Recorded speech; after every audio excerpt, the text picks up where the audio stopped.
Good afternoon. Hello. How is it to be back in this building? Yeah, it's exciting. Excited to be here, sightsee, do all those things. Create more memories with more friends. So I'm excited about it.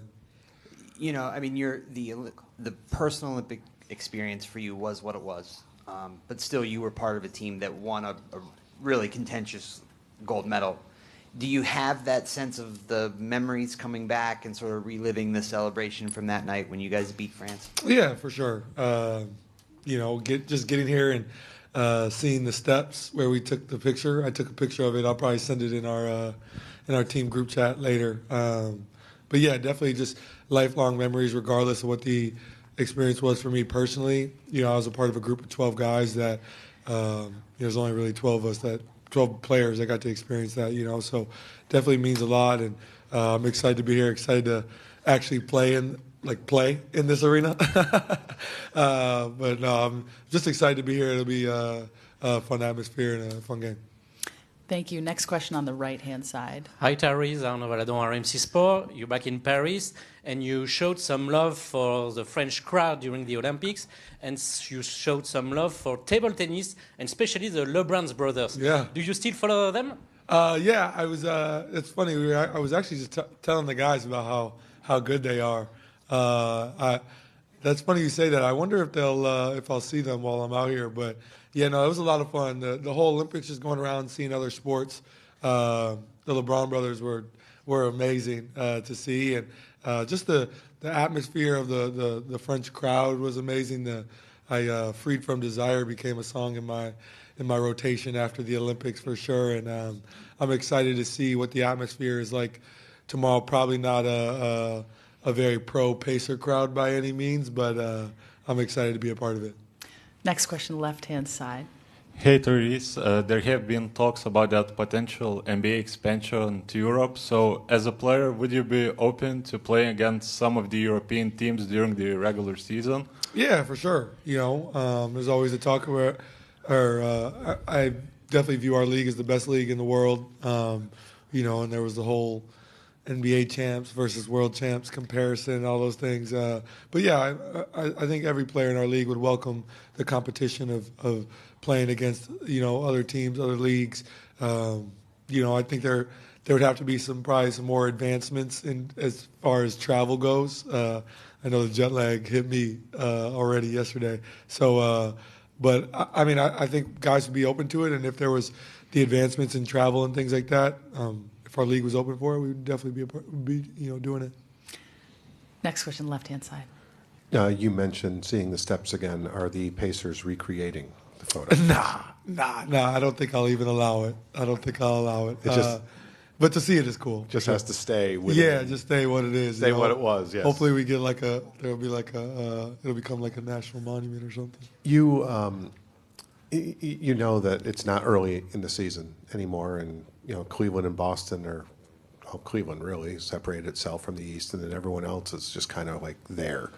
How critical is it just to get going? I mean, obviously you guys are playing much better of late, but do you see the East as the possibility of moving up a few spots before April, before it's time for things to get real? For sure. I think the interesting part is, obviously there were some losses last night, but what separates like the 3-4 seed from like the 8-9 seed is a good month, and that's honestly right where we are. We were obviously going through some struggles early in the year there, me personally and us as a group.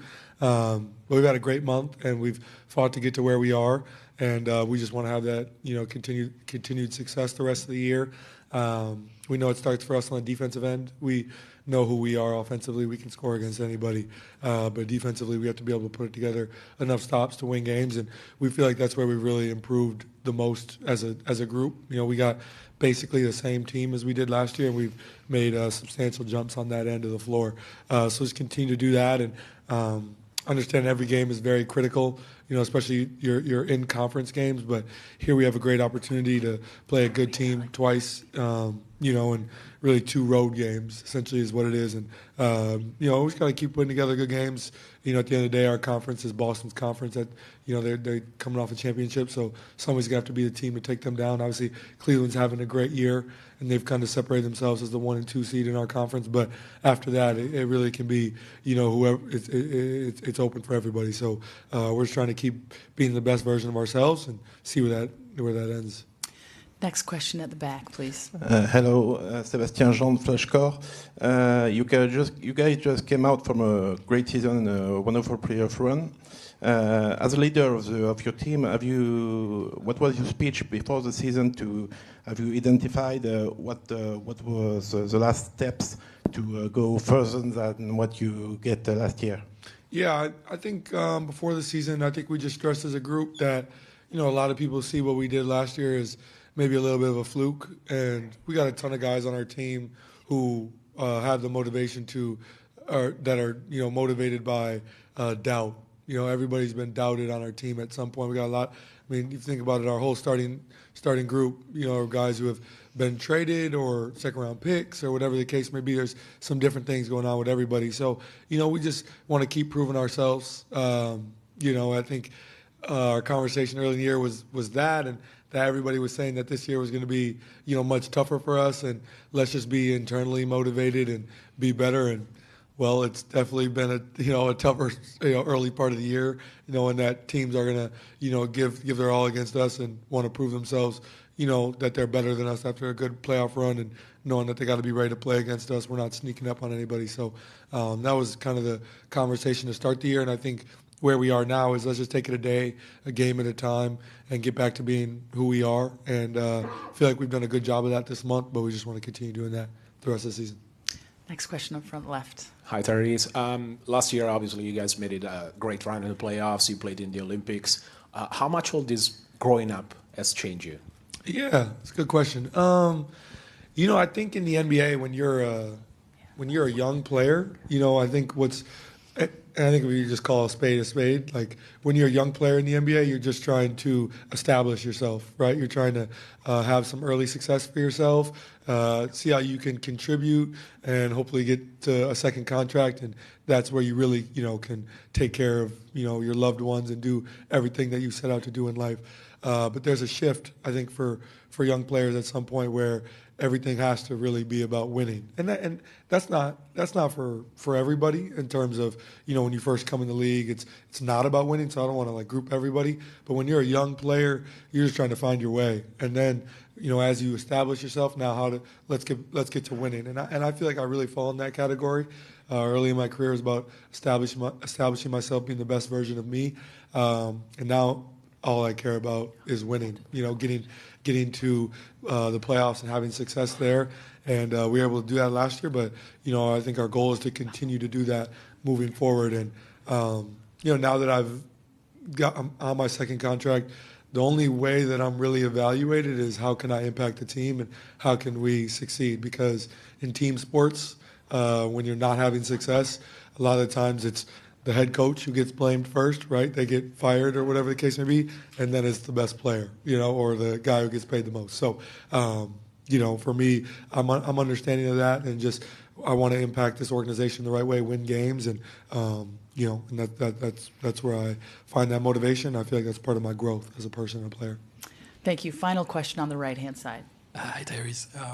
Last year was a great year for Indiana basketball, with you guys playing the conference finals, and the Fever becoming huge with Caitlin Clark. Yeah. What's your take about how Caitlin handled the pressure, and how she handled the expectations? And you guys still have the time to follow what the girls are doing with the Fever? Yeah. Said it many times. Caitlin is amazing. She's, I think for me, getting to actually spend time around her, be around her, get to know her personally, she's just an amazing person, an amazing player. She deals with a lot there's a lot of rhetoric behind her that she really has no control over, and I think that the way she handles that is just amazing. I think when it comes to the game of basketball, she's probably top 5 most famous people that are playing right now, just in general. That includes our league as well. And she handles it with such grace, and she's like such a cool person. At the end of the day, she's just a girl from Iowa who's just really good at basketball, you know. And it's really cool to see what she does. And I think the Fever in general, you know, they're like rock stars. You know, they are a big part of the growth behind that league, and they will be a big part of that moving forward because I think everybody can see that there's going to be a lot of success from that team moving forward. You know, with Aaliyah and Kelsey and new coach and new GM Kelly just came from our organization. So I'm really excited to see how they do moving forward. But I mean, she's a superstar, and really one of the first superstars that the W has had at that level, at the level she's at. So to see what she's doing is amazing, and you know, she's become a good friend of mine, you know, over the past year, and anything that I can do to help, I will. But I don't think she necessarily needs my help by any means. She's amazing. That group is amazing, and to see what they're doing for women's basketball as a whole has been really cool, and she's spearheading that. So I'm just glad to be a part of the journey and watch what she does. I feel like I have like a front row seat, you know, with her being in our backyard, and you know, the Fever are doing that amazing. Thank you so much, Tyrese. Perfect. Good luck tomorrow night. Yep, thank you.